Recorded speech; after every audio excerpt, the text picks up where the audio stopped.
I'm happy to be with you for our 5th visit, and our subject is a pleasing personality. Your personality determines whether people are attracted to you or shy away from you. It is the show window in which you display your character to the world, and it is the one thing which distinguishes you from all other human beings. It is your trademark by which people recognize you, and it is the thing which determines your success or failure in selling yourself through life. Therefore, you should see your personality just as others see it, so you may improve it where it needs improvement. Your personality consists of more than 30 different factors, traits, and characteristics. Because of the limit of time I can devote to this visit with you, I can mention only the more important of your traits of personality. But before I begin to describe these traits, I want you to know that every trait which goes into your personality is under your control, and you can improve it so it will be whatever you want it to be. Let us start with the most important trait of your personality, your mental attitude. This is a trait with which you attract people to you and cause them to like you, or repel them and cause them to dislike you. Your mental attitude must be positive if you attract people to you. How do other people know whether your mental attitude is positive or negative, you may ask? Well, the answer is easy. First of all, other people tune in and pick up your mental attitude by telepathy without your saying a word or making a move. But there are other ways they can tell whether your mental attitude is negative or positive. You disclose this information by the tone of your voice, whether it is pleasant or harsh, by the expression on your face, whether it is soft and pleasing or harsh and scowling, by the courtesy and consideration you show other people, or the lack of these. So you see, there is no escape from revealing to others the exact nature of your personality. The next most important trait of your personality consists of your flexibility of your mental attitude, or your lack of it. If you have flexibility, you adjust yourself to all the circumstances in your relations with others without losing your composure or allowing yourself to become irritable or angry.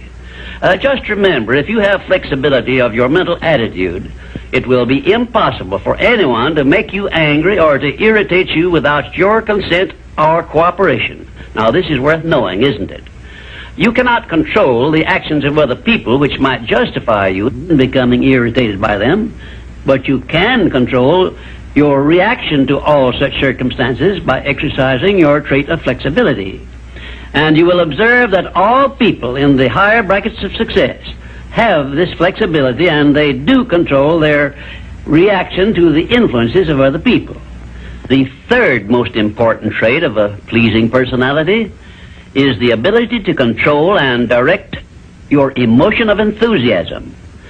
Enthusiasm is one of the means by which you can give forcefulness to your words, but you must be able to turn it on and off at will as definitely as you can turn on and off water at the spigot. Uncontrolled enthusiasm often makes people boresome. It also may open wide the window to one's mind through which other people may enter and influence one in ways he does not wish to be influenced. The fourth most important trait of a pleasing personality is a sincerity of purpose. The person who is not sincere in all relationships with others is soon detected and rejected, because no one is attracted to the person who thus endeavors to deceive others.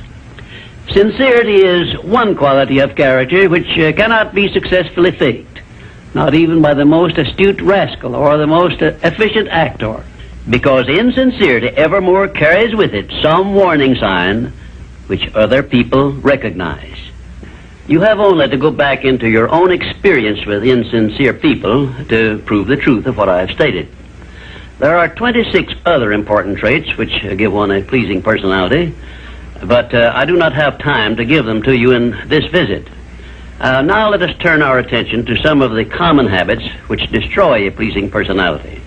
Please check yourself as I describe these negative habits, and you may make discoveries about yourself sufficient to enable you to rebuild your entire personality so it will become a master salesman in your behalf. 1. One of the most destructive habits which make one's personality objectionable is that of breaking in and running away with the conversation when others are speaking. And 2, sarcasm, expressed by insinuations and wisecracks which are not so wise, is near the head of the list of habits which give one a negative personality. And 3rd, vanity expressed by either words or actions is sure to make one unpopular. And 4, indifference in listening while others are speaking is sure to be noticed and resented. It is more profitable to be a good listener than it is to be a good talker, because one is always apt to learn something while listening to others, but never learns anything from hearing himself talk. 5, the attempt to flatter where flattery is obviously not deserved will bring quick resentment from others. Also, it will put them on notice, if they are wise, that the flatterer wants something he perhaps should not get. And 6, the habit of finding fault with the world at large and people in general is never a popular habit, and it is no part of a pleasing personality.